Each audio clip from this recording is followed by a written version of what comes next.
Hey, what is going on, guys? This is SME Reviews, and today we are taking a look at the debut album from Laura Jane Grace and the Devouring Mothers, Bot to Rot. Let's get to it. One of my favorite acts of all time. I actually saw them opening for Green Day on one of Green Day's last tours, and it really swayed me. They did an incredible job, and I really dug into their stuff, and all of their stuff is excellent. Really not having too many missteps, and their true best album is Transgender Dysphoria Blues, an incredible album that really talks a lot of personal elements of Laura Jane Grace's life. It's an incredible album, and they are an incredible band, and I love Laura Jane Grace's voice. She has such a powerful presence, and she really is fit for punk with her voice.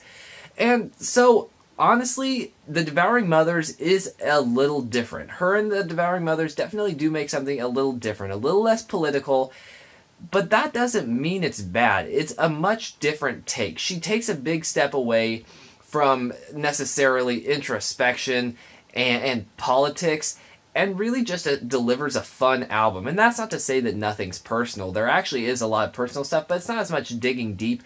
It's more just simple emotions. And honestly, I don't mind it. This album is a complete collection of random sounds and emotions. There's no real focus anywhere in this album, but honestly, I think that works. With Against Me, Laura Jane Grace couldn't really do this. She couldn't write music that just had no real purpose because fans are expecting such politically charged songs. With this, she didn't have any pressure to. She could just do what she wanted. And she did. It's a really interesting look because no, there's not just a heavy punk lean. Yes, there are punk songs, but honestly, you get the occasional folk song or a more poppy or indie song. We get songs from all over the spectrum on this album. And really, like I said, same with emotion. Some of it's just kind of goofy little songs like I Hate Chicago, one of the most funny songs on this album that just shows her frustrations with Chicago, but she then admits that it's really just because that's where her ex lives and where they had a life together, and so it's difficult for her to be in Chicago. But it's still hilarious because it's just that resentment that most people can relate to. It's a very real emotion while not being incredibly deep or heart-wrenching. Apocalypse Now and Later is an example of that more folksy sing-along anthem kind of song.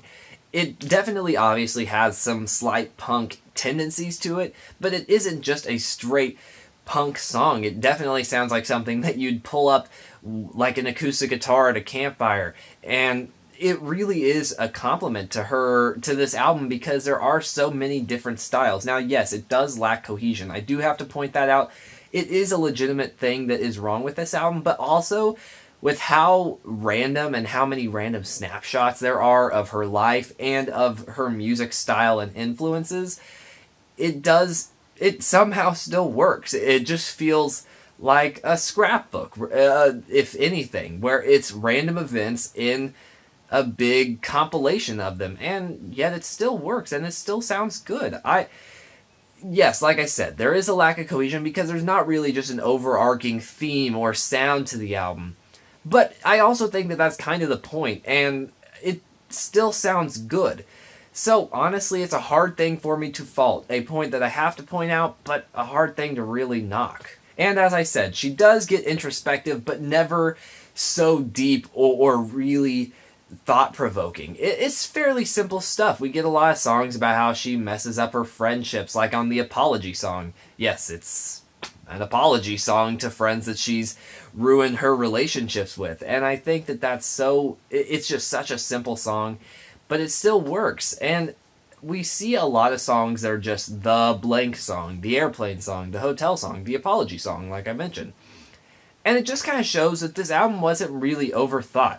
She let her artistic freedom flow. She wasn't worried about necessarily what a fan or critic would say. She wanted to make the music that she wanted to make and hope that people follow her. But that's why she did it under her name instead of under Against Me's name. And I think that that's an important distinction to point out here. It's a different album for her and or Against Me's style, but there's a reason why it's not under Against Me's name. It does work surprisingly well. She's an excellent songwriter with a lot of wit, and while some of these songs are a little goofy, and she does just deliver some goofy and awkward lines, honestly, it never takes you out of the moment. She really crafted a well-constructed album. But yes, there are some more cheesy moments, like the friendship song, which, again, kind of follows the same path as the apology song, as she's lost most of her friends, but this person has stuck with her, and that's what makes him a good friend.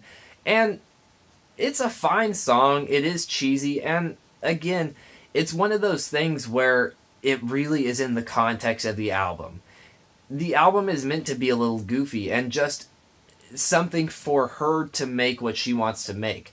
So honestly, it just works. Yes, there are goofy moments. There are moments that don't quite work. There is a lot of different elements that are being thrown into one album, but yet I can't really complain too much. No, it's not perfect. I will say that.